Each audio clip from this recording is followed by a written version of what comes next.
क्या तस्वीर है, क्या आंकड़े दिखाई पड़ रहे हैं, कहां पर क्या हाल है, वो आंकड़ों के जरिए आपको समझाने की कोशिश करते हैं। कुल 9,880 उम्मीदवार हैं, 1 नगर निगम है, 9 नगर परिषद हैं, 80 नगर पालिकाएं हैं। तो चाहे अजमेर की अगर बात करें, जैसा अशोक ने लगातार जानकारी भी दी है कि वहां पर क्या स्थितियां दिखाई पड़ रही हैं। सागवाड़ा की आप बात देखिए, नगर पालिका में क्या कुछ है। कांग्रेस को बहुमत है, 35 में से 22 वार्ड में कांग्रेस को यहां पर जीत मिली है। बीजेपी को महज 10 सीट पर ही संतोष करना पड़ा है। 3 सीट पर निर्दलीय प्रत्याशी कब्जा करते हुए नजर आए हैं। ठीक ऐसे ही आगे सलूम्बर की बात करें, यहां तो पलट ही गया परिणाम।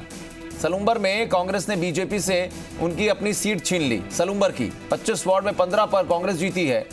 10 बचती हैं सीटें, जिसमें से 8 बीजेपी के पास गई हैं। 8 वार्ड मिले हैं, 2 पर निर्दलीय प्रत्याशी जीते हैं। ठीक ऐसे ही देवली नगर पालिका की बात कर लेते हैं।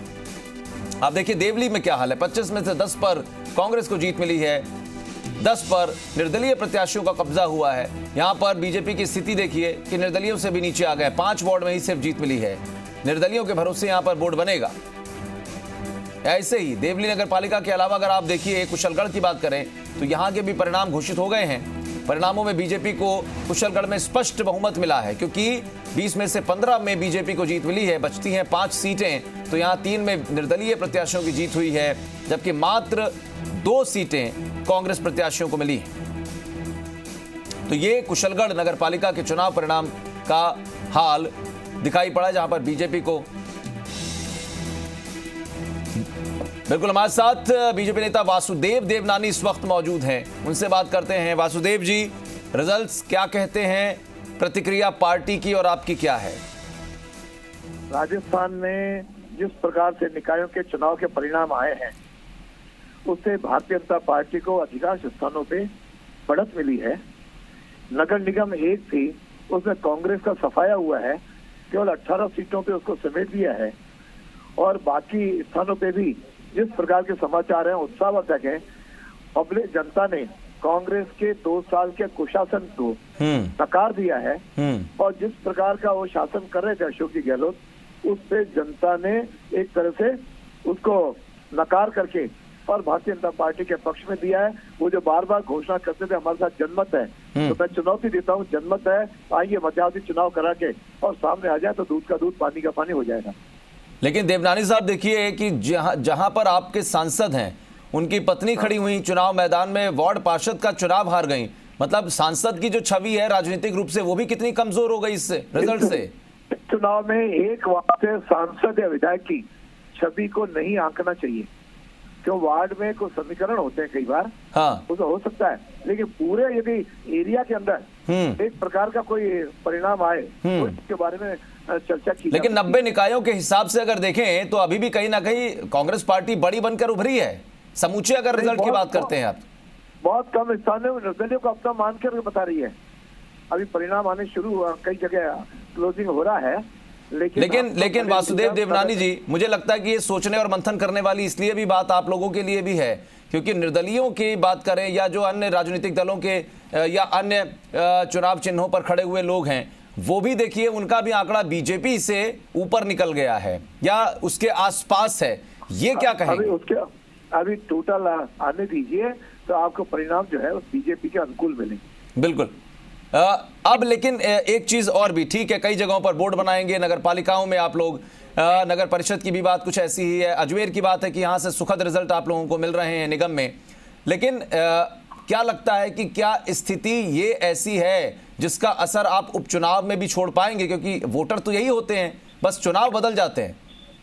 लेकिन अभी 3 साल का समय है, उस चुनाव में अभी से इसके बारे में कोई धारणा बनाना क्या जल्दबाजी होगी? नहीं, मैं पूर्णकालिक टेन्योर के बाद की चुनाव की बात नहीं कर रहा, मैं उपचुनाव की अगर बात करूं तो।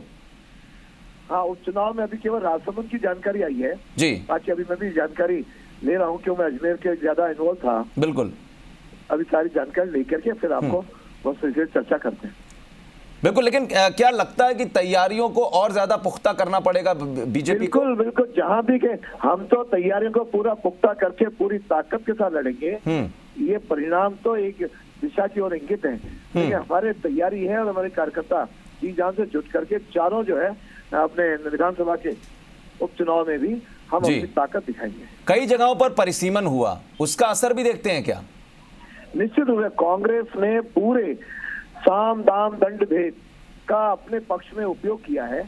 पहले इन्होंने निकाय के परिसीमन में गड़बड़ की, जैसे उन्होंने निगमों में भी पहले उत्तर दक्षिण 2 बना करके 4 निगमों में, जयपुर, जोधपुर, कोटा में उन्होंने गड़बड़ की। पर अभी भी जैसे अजमेर जो मैं देख रहा हूँ, बाकी जगह भी देख रहा हूँ, उन्होंने परिसीमन अपने अनुकूल बनाने का भरसक प्रयत्न किया, लेकिन उनका ये प्रयत्न काम नहीं आया। हाँ। तो जनता की नब्ज को पहचान नहीं पाए। हाँ। और 2 साल के अपने शासन जिस प्रकार से उन्होंने किया, चाहे अपराधों में वृद्धि हो, चाहे पेट्रोल डीजल के रेट की बात हाँ। हो, चाहे जो है बिजली के करंट मार रहा हो, उस सब में कांग्रेस असफल सिद्ध हुई है। लेकिन जहां जहां भी आप लोगों के लिए अनुकूल परिणाम आए हैं और जहां पर आपने बढ़त दिखाई है, क्या कारण मानते हैं, क्या विषय, क्या प्रमुख बिंदु दिमाग में चल रहे होंगे वोटर्स के? देखो, वोटर्स के पास 3-4 बिंदु थे। एक तो सबसे बड़ा बिजली का मुद्दा उनके पास था जी। युवाओं के मन में था कि युवाओं के इन्होंने सारी भर्तियां 35,000 से अधिक निरस्त कर दी जी। और बाकी 7 परीक्षाएं तो ऐसी हुई जो इनके प्रशासनिक असफलता के कारण रद्द होती गई जी। तो युवा इनसे नाराज था और बिजली के करंट से आम गरीब जनता इनसे नाराज थी।